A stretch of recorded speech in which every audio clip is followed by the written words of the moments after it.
All right. Happy Friday, everybody. Good to see you. Big waves. All right. All right. Well, we're going to finish out a week. I've been on the road this week, so it's been interesting. I was talking about that a few minutes ago, but I'll tell you this. I love checking off my box that I was on the coach's corner, whether that's coming in and talking to you or it's coming in listening.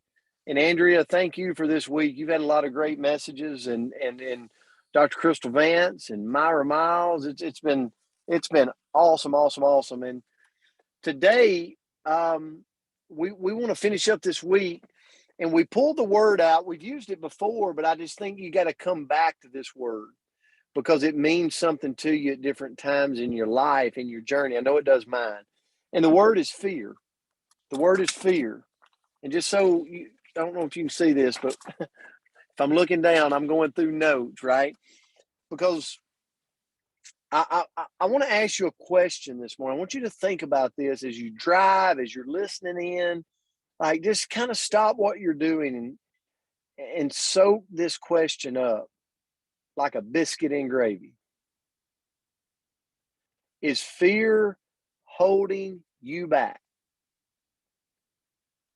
Is fear holding you back?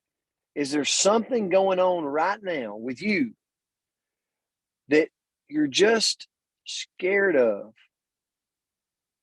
And you know what? I am thinking of multiple things in my life right now that I'm scared of. Just being honest, right? We're human. Fear is real. But I thought about this and I said, I wonder how many people actually have gifts and talents from God, but aren't using them because they tried at one point and failed. Think about your life. Think about your journey. I know I've done this. And I did it in coaching. You know, we call this the coach's corner. I remember going from an assistant coach to a head coach. I remember applying for head coaching jobs, but honestly, I really didn't want them because I was scared of failing.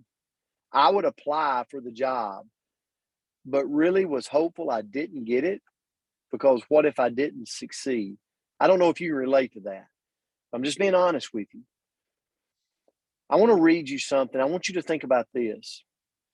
It's often used to inspire people to overcome life's difficult challenges, but it's called the Lincoln Model.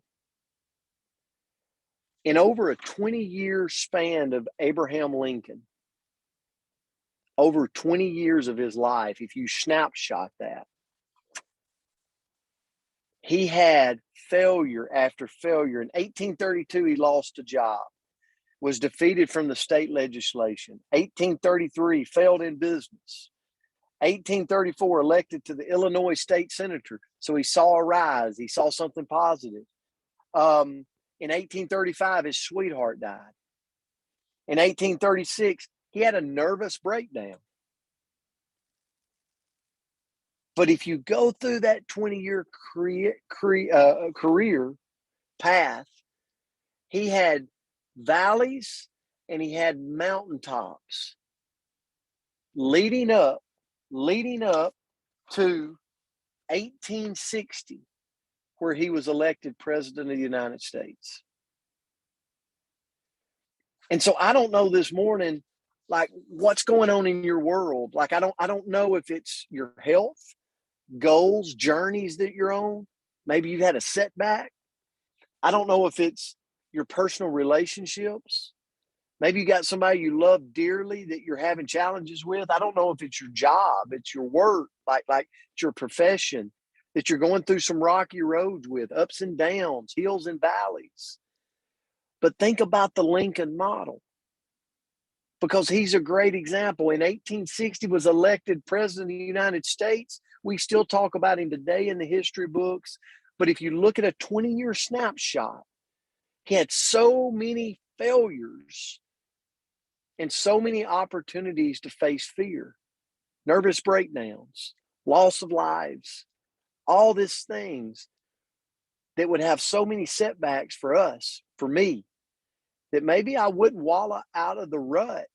So many people, a guy that had way more wisdom than me said, when you get in a rut, all a rut is like, it's like a coffin with the ends kicked out. And sometimes we stay in a rut for years, months, weeks. But when we realize so does everybody else. And when I'm facing fear, if I want it bad enough, I pursue on. And when I have a setback, when I have a little loss in the loss column, when I'm facing fear or I'm going after something, it's okay. So did Abraham Lincoln. So did so many others. But here's the deal. We keep going. If the passion's in us and the drive's in us and the will to succeed's in us, we keep moving. And the last thing I want to share, and I want to turn it to Andrew this morning, is the reason I wanted this word and I wanted it to be on a Friday to think about it through the weekend is we can change with a snap of a finger. So whatever it is that's ticking in your head right now going, it's that thing right there that I'm scared of. Put some thought into it this weekend. Maybe you need Saturday and Sunday, and then Monday's your trigger point to get out of that rut and to go, you know what, I'm going after it. I'm going after it. And I'm going after it because of this right here that I'm about to tell you. So I went through my professional career for a long time, worried and fearful what people thought of me. And it kept me from succeeding at a higher rate. What if I lost the game? What if I wasn't successful in my business? And I was constantly worried about what people thought. I call it social acceptance. And then I had somebody that had so much wisdom tell me, my mentor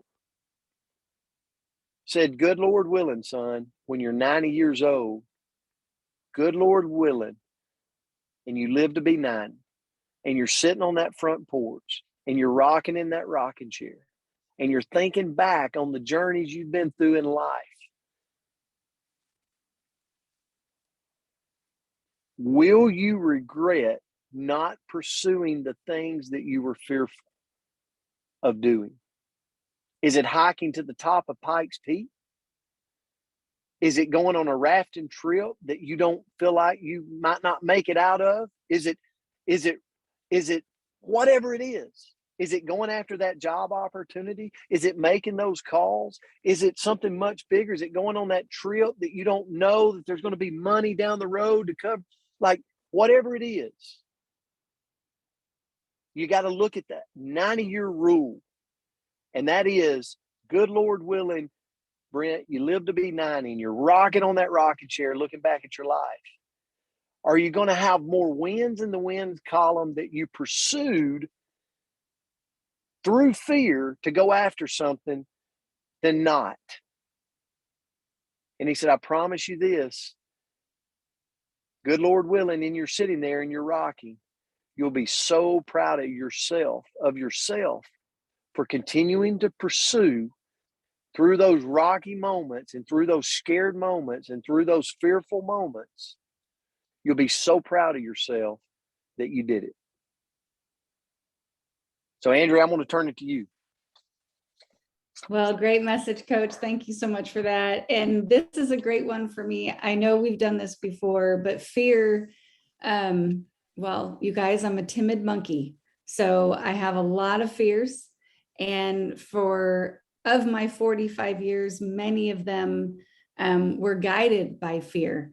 And roughly just over 10 years ago now, I made a personal decision to feel the fear and do it anyway. And I haven't always done it, right?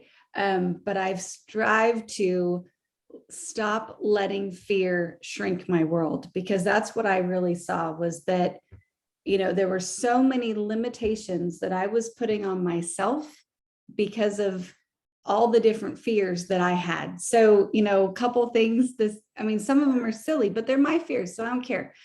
Spiders, I'm afraid of heights. I'm afraid of enclosed spaces. I'm terrified of flying. Put me over a high bridge, you want to watch like my skin crawl. People, I'm a little bit scared of people, right? I really am. They can be a little bit intimidating. But what I've done is, over the last 10 years, I've done things that I was afraid of that I never thought possible. And again, silly things that were big things for me. I held a tarantula, right? You guys know I love critters.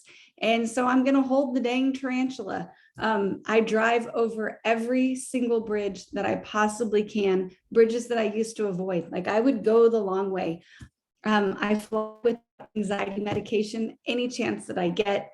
And I talk to all the people, right? Anytime I have the opportunity, not anytime, many times that I have the opportunity to approach another human, I'm going to give it a go. And all of that has made such a huge difference in my life, how I feel about myself, what I've been able to create. And so what I'm going to talk about today is how to be less fearful. And this is a lesson that I need to revisit all the time. So I'm so glad that I was invited for today, because I really need to work on this. So first of all is notice your fear.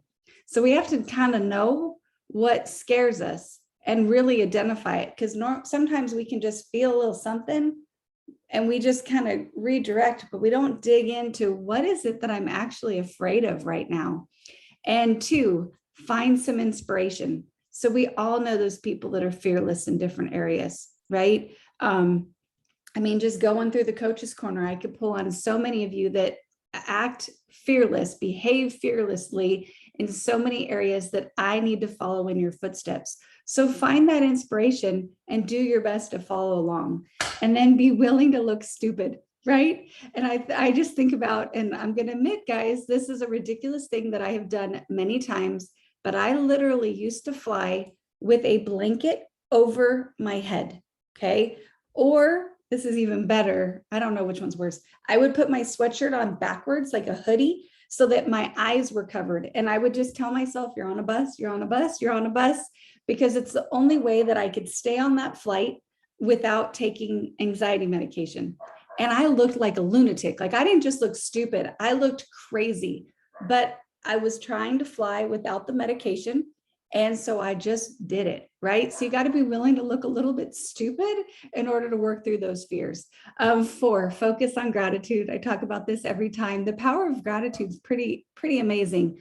Even in those moments of extreme fear, right? Like I'm on a plane, I am confident that I can't fly it and I'm going down, right?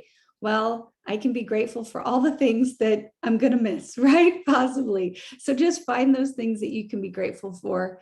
And then 5, put it in perspective, right? Put it in perspective. So in the grand scheme of things, how likely is that spider to attack me? Does it really want me? And if it does, say it does attack me, how bad is that attack really going to be? It's smaller than a dime. I'm probably going to be okay. 6, try hard things. So the harder things, the more things you do, the more confidence you'll have, the lower your fear. And then lastly, give yourself some grace.